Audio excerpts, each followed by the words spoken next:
¿Cómo estás, maestro? Buenos días al auditorio. ¿Qué galería tienes ahí? Qué barbaridad. Sí, vamos a aclarar una cuestión. Como todo mundo sabe, en este momento ya todo mundo entiende que tenemos gobiernos del PRIAN, que el PRI y el PAN pues son más o menos lo mismo.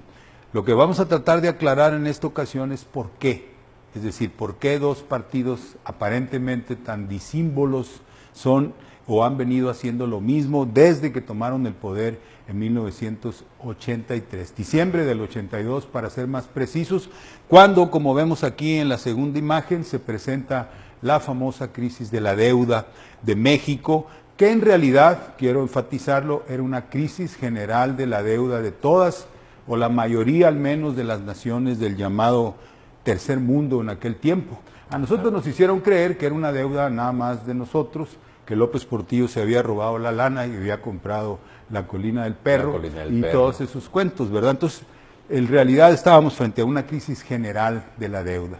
En ese momento empieza pues esta sucesión de gobiernos del PRIAN, ¿verdad? Que empieza con Miguel de la Madrid. En ese momento se decide por el plan Brady, ¿verdad? Que es el plan que hizo crecer las deudas, multiplicarlas mediante un truco sencillo.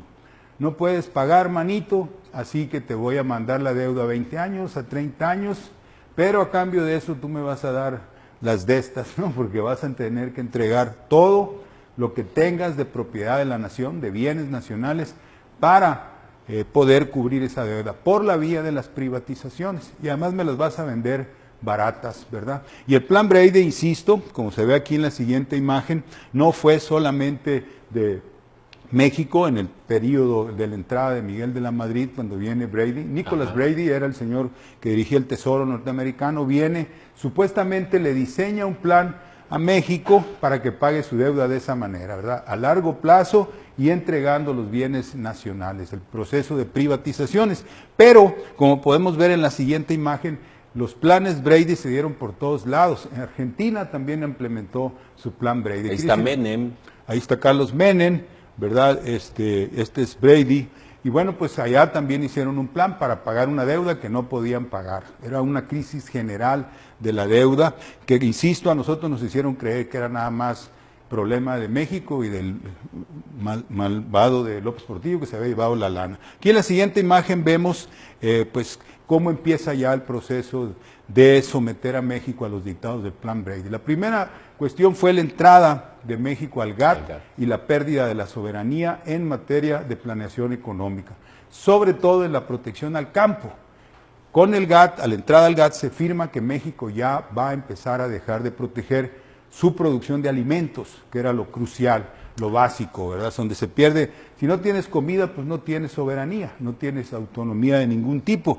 Luego vino el famoso, ya sabemos, firma del Tratado de Libre Comercio, en donde ya se abrió todo, México se dedica, según el plan Brady, pues a entregar todo por la vía de la privatización, y como no tiene dinero, pues va a abrir todas sus puertas a la inversión extranjera. Y nos vamos a hacer un gran recipiente de inversión extranjera y vamos a ofrecer nuestra mano de obra barata como el único bien que tiene el país, porque todo lo demás pues se va a estar vendiendo, ¿verdad? Y eso es básicamente en lo que consiste el Tratado de Libre Comercio, que era previsible, como dijo LaRouche en aquel tiempo, que iba a convertir a México en un nuevo Auschwitz, es decir, un campo de mano de obra barata, un campo de muerte, que es lo que ahora ya tenemos, ¿verdad? Con estos 125,000 muertos nada más en el 2000, perdón, los 25,000 muertos nada más en el 2017, y todo lo que es el dominio de las maquiladoras, ¿verdad? La mano de obra barata, los suicidios, la desesperación.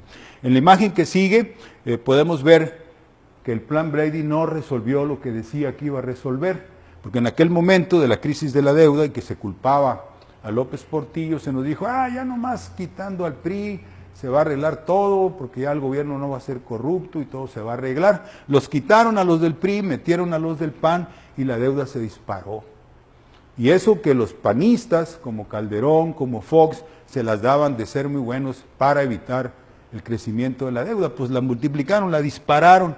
Pasamos de los humildes 85,000 millones de dólares que debía López Portillo a los casi 500,000 millones de dólares que se deben en este momento, ¿verdad? Así que no se resolvió el problema de la deuda, se disparó. ¿verdad? Y es lo que han administrado estos gobiernos a partir de la entrada de Miguel de la Madrid. La imagen que sigue, luego vino las privatizaciones, todos sabemos lo que la nación entregó, todos lo sabemos de memoria, Mexicana, por ejemplo, los ferrocarriles, Pemex ahora, la Comisión Federal de Electricidad, que la van vendiendo en pedacitos, ¿verdad? Telmex, que se entregó de un jalón a Carlos Slim y crearon este millonario, y Mevisión para los Salinas, que son súper privatizadores, pero se hicieron de una televisión del Estado.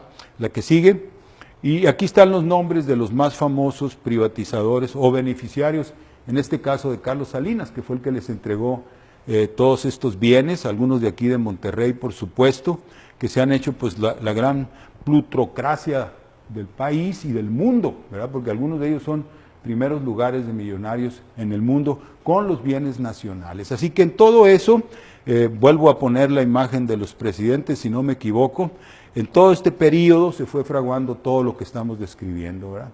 Así que por eso se parecen, por eso son iguales, por eso coinciden en todo, y por eso los hemos visto actuar ya conjuntamente en los últimos años, ¿no? Sobre todo con las reformas estructurales, en donde Calderón es bien amiguis, ¿verdad?, de Peña Nieto, ya han aprobado todo, y ahorita traen un plan también, pues para poner a este señor Mide en la presidencia, porque eso es lo que necesitan, darle continuidad a este proyecto, aunque debemos aclarar, ya no hay nada que vender, y la deuda está disparadísima. Ya no queda nada. Ya no queda nada que vender, de Pemex pues ya en las últimas licitaciones se entregaron todo, así que cuando ya no hay salida, pues se va a tener que pensar de otra manera, quizá, ¿verdad?, ser como hizo Juárez, que en un momento dado dijo, 1862, la nación, ya no queda nada de la nación, si sigo pagando la deuda voy a perder hasta la propia existencia de la nación mexicana, así que suspendo el pago de la deuda,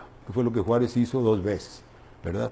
Hay que traer a la memoria aquella moratoria que Juárez decretó, porque ahorita aquí en el proceso electoral todo el mundo se hace el oxiso, como que la deuda no existe, como que no hay problema, que todo es cuestión de ajustar el gasto y la corrupción y todo eso, pero la deuda pues es el elefante que está en la sala y nadie quiere mencionar, pero va a volver a expresarse de manera brutal, ¿verdad? Y ahí es donde vamos a tener que tomar grandes decisiones. Así que por esa razón el PRI y el PAN son lo mismo, ejecutores de un mismo proyecto que empezó en el 83 como un plan para pagar la deuda, pero la deuda se quintuplicó. Sabe que revisando la hemeroteca del Porvenir, 1980, recibía López Portillo el honoris causa en Francia y ahí hacía declaraciones contra la amenaza de las transnacionales. Es decir, Sí. todavía se conservaba ese asunto de la soberanía de México, de la economía mixta, del no envilecimiento del mercado. Sí. Y dice una serie de cosas. Dijo una cosa también muy importante en la ONU, en su último discurso, ya como faltando pocos meses. Dijo, si continuamos por este camino económico, el liberalismo, vamos a una edad oscura sin posibilidades de renacimiento. O sea, tenía una claridad de lo que iba a pasar y ahora ya estamos aquí en México en una edad oscura, súper oscura. Bien. Maestro Benjamín Castro, gracias. Muchas gracias por su colaboración. Hasta luego. Gracias, maestro.